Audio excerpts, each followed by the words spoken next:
Bismillahirrahmanirrahim. Assalamualaikum warahmatullahi wabarakatuh. Saya Riki Setiastuti dari Prodi PG PAUD akan memberikan jawaban dari tugas nomor 2. Untuk yang pertama, yaitu bagaimana filsafat ilmu mengawasi dan memperkuat keilmuan pendidikan melalui 3 pilar utama, yaitu ontologi, epistemologi, dan juga aksiologi. Jadi seperti ini penjelasan yang dapat saya sampaikan.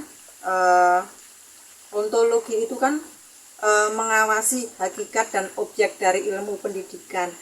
Jadi penguatan eksistensinya yaitu menempatkan pendidikan itu sebagai disiplin ilmu. Jadi pendidikan itu ditempatkan sebagai disiplin ilmu yang mandiri dan mempunyai landasan teoritis, kemudian mempunyai asumsi dasar serta struktur yang tertata seperti itu. Kemudian secara epistemologi dengan memperkuat metode serta validitas pengetahuan, yaitu dengan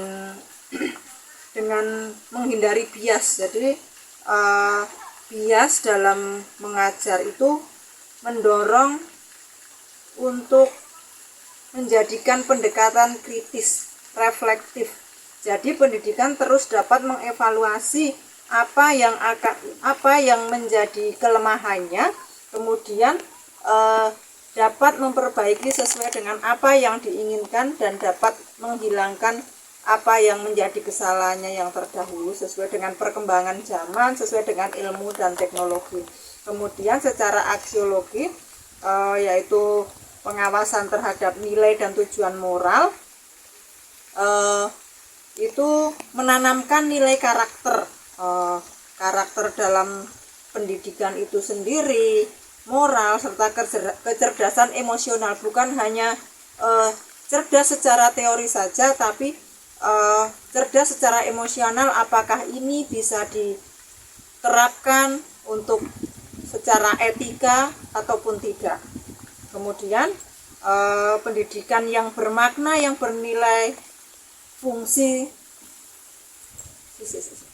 Kemudian pendidikan yang bermakna dan bernilai untuk memperkuat perkembangan filsafat ilmu itu dapat dilakukan melalui beberapa cara, ya. Yang pertama dengan cara pengujian teori. Pengujian teori itu seperti membuktikan teori ontologis seperti itu. Epistemologi, bagaimana cara memperolehnya, dan juga membuktikan aksiologis, nilai moralnya dari kegunaan ilmu itu. Kemudian dengan pembentukan karakter intelektual, jadi dengan pembelajaran yang bernilai. Jadi dari pembelajaran yang bernilai itu lahirlah individu yang bukan hanya ahli secara teknis, tapi juga mempunyai integritas yang kritis, yang reflektif. Jadi secara individu terus mengevaluasi dan merumuskan batasan-batasan ilmiah dari ilmu pengetahuan tersebut supaya tidak melanggar nilai etika. Kemudian secara aksiologi etika tadi, pendidikan menanamkan bahwa ilmu pengetahuan tidak bebas nilai. Jadi harus ada batasan-batasannya tertentu, bisa menjadi penyeimbang antara kemajuan teknologi dan juga tanggung jawab sosial.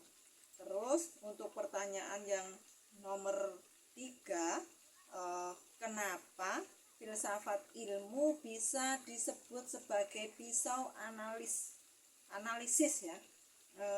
Sebab dalam filsafat ilmu itu menyediakan kerangka-kerangka kerja yang kritis melalui metode-metode yang dari ontologi tadi, dari epistemologi dan juga aksiologi. Itu semua asumsi-asumsi dasarnya itu dibuka, dipelajari. Kemudian metodenya dipelajari sehingga dapat nilai dari tujuan itu di sistem pendidikannya. Dan untuk yang terakhir yaitu penerapannya dalam ilmu pendidikan. Kalau dari sisi ontopologi, guru tidak hanya menyajikan rumus-rumus saja, tetapi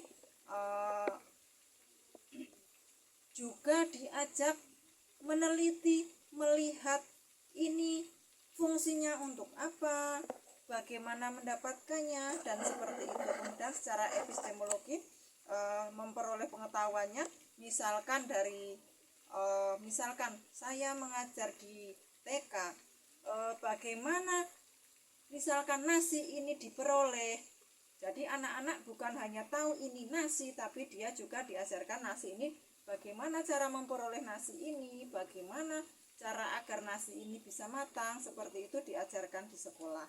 Kemudian aksiologi, nilai kegunaan ilmu itu jadi praktik di kelas itu dengan menghubungkan setiap materi pembelajaran dengan moral dan tanggung jawab. Misalkan kami mengajari untuk membuang sampah di tempat sampah, itu apa saja tanggung jawabnya, bahwa setiap anak tidak boleh membuang sampah sembarangan, harus selalu menjaga kebersihan agar terhindar dari berbagai macam penyakit, juga dari banjir, seperti itu. Berikut itu tadi yang dapat saya sampaikan. Jika ada kekurangannya mohon untuk diberikan pemasukan. Wassalamualaikum warahmatullahi wabarakatuh.